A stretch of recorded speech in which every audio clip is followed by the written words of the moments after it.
Welcome to the realm of heroes and monsters. Story time with your host, AP Fuchs. Stories of intrigue, stories of horror, stories of superheroics, stories of monsters. Get ready, the thrill ride begins. And welcome back to a new episode of the Realm of Heroes and Monsters Story Time with your host, me, AP Fuchs. So I was thinking, what should I talk about this show? What should we explore? And I thought, here, I got something that we could talk about both the monster side of stuff and the creative side of stuff. And those two items we'll mesh them together, though. The one will lead into the other. So I was thinking about, remember in the other episode, I mentioned how the Blair Witch Project is like the most terrifying horror movie I've ever seen, ever. Especially that last scene, that last moment. And that's the one that really, punches you in the gut. And I thought to myself, why, why does that moment impact you so much? And it was the image. That's the key. That was it. The image. So then I thought, okay, what other movies or whatnot, in the horror realm that do that have the image, like an imagery thing. And I recognized that my second most scary horror movie for me is The Ring. I saw it in the theater. I saw it at home. It's one of those movies where I want to watch it, and then after I watch it, I'm like, why did you watch it? So, anyway, but it's the imagery, and throughout that entire movie, what's great about it is they have sort of two forms of imagery, and I'm broad stroking here, but this is like this. They have their general, the horror images, right? The scary stuff. The girl with the hair hanging over her face, and her hair is down to her knees, and she's just really creepy, right? And they had the black and white and all sorts of things going on. Never mind the storyline itself. So, that part of the imagery, the broad stroking horror imagery, the stuff that we see in horror movies that spook us out or make it a bit creepy. That's all standard stuff. We get that. But what The Ring did really, really well was these random images that they're bizarre. Out of the context of the movie, they're so random, but yet in the context of the movie, it works well. For example, if you've seen the movie, there's these random shots of black and white, and there's that ladder, that really tall wooden ladder leaning against the wall. And the way it's shot, the angle, and the music, it's so obscure, it's disturbing. The other scene with the really close up of the fly, just climbing over things, this little fly, and the detail that you could see on it. And again, in the context of the movie, this imagery, it just haunts you. I mean, even the girl herself. There's a few moments where the famous TV scene, where she's crawling out of the well. Just the way that's shot, and the pause, when she's coming out, and especially when she comes out of the TV, that pause, and in these images, these black and white, and I'm partial to black and white, so these images just stick in your head, and therefore, as a result, as these images are peppered throughout the movie, they inform your mind space, your heart space, your emotional space as the movie progresses, as you go forward. So you start off with one image and you're kind of spooked. Then you see a second image, maybe 10, 15 minutes later, and a third image, say a half hour later or something. But the point is that these images, right? And that's the key, is the images. And the same thing is something that I think, and I'm totally at fault for this myself, but when it comes to art and art forms, yeah, images, right? And when it comes to writing books and stuff, yeah, how often, is there a scene or a sentence or just a paragraph where an image is portrayed?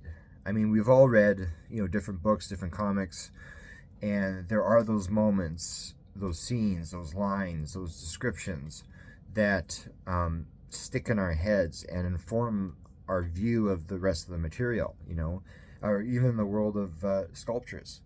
I mean, some sculptures are just nice, they're nice to look at, and other ones, they actually evoke something within, And like, comics, same thing. There's those panels here and there with a little bit of dialogue and just the way it's presented just gets burned in your brain, And I love it. And I think as an artist, and by artist, I'm referring to a crafter of all mediums. So that could be writing, that could be drawing, whatever, woodworking, pick your craft. So as an artist, yeah, like we need to kind of look at that idea of images and it's so cliche to say. That's the thing with the art world, right? There's so many cliche sayings, like a picture's worth 1,000 words, etc., etc. And we say it so casually, but at the same time, have you stopped to think about it? Image, image, image, image. And that's why when every so often, we come across this piece that gets to us. And that's what The Ring did for me. It had those spot images throughout the flick that just totally overwhelmed and informed the rest of the flick for me.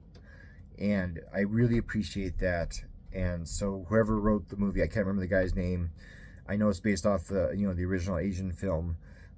But I would, going forward, I'm going to try my best to, without obstructing the narrative, of course, because you don't want to make it jarring, but have, a moment or a scene or a line or something that creates an image that the reader or the viewer could then take and apply to their lives in whatever aspect, whether it's a spooky aspect or maybe it's a helpful aspect. You never know. You never know how things affect people. We all view the world differently, right? And different things do different things for us. So, that's my whole thing with this little talk is just the image, the idea of the image. And The Ring certainly covers that aspect. It covers the monster part of things, but then, the image part of things. So if you have not yet seen The Ring, I highly recommend that you do. It's a great movie. It's certainly one that you probably don't want to watch alone in the dark, but at the same time, if you have a friend or a partner or whatever, and watch it with them, then that way when the scary things happen, you got someone to jump onto. But other than that, get in on The Ring, and you'll see the power of the image. And again, as an artist, image is everything. And I'm not talking about persona and public image. I'm talking about creating an image. So let's go with that. Anyway, let's head into story time. It's time to stop rambling and let's get into the show right here, right now. Story time. 3, 2, and go.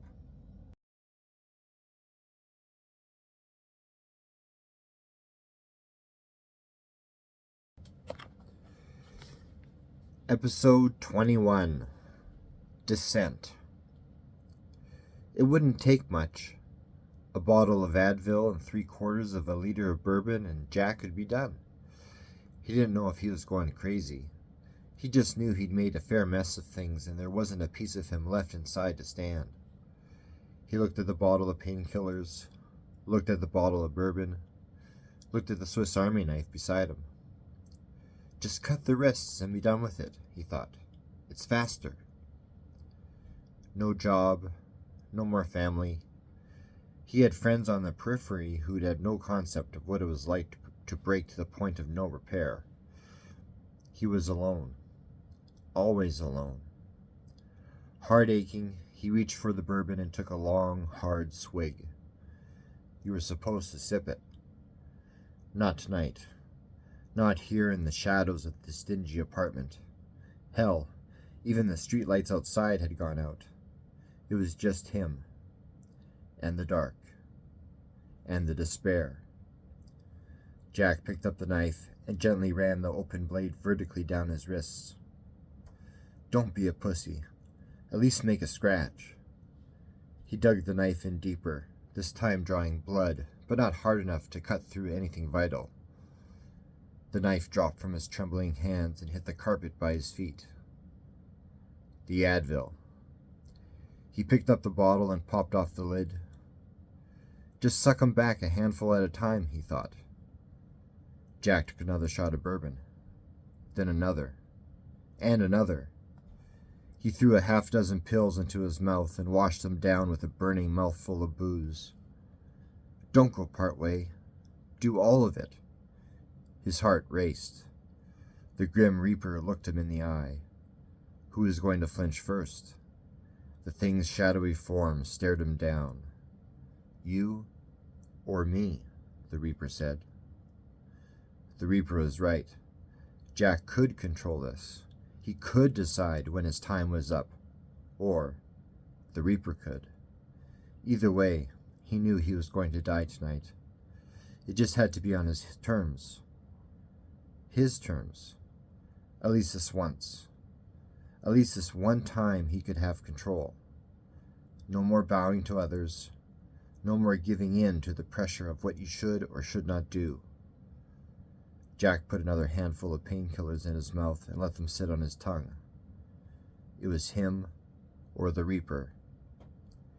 He eyed the hooded figure and swallowed.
As always, thank you so much for tuning in today. I appreciate it. Yes, we're in season 1, so we're still kind of trying to find our footing, find our ground.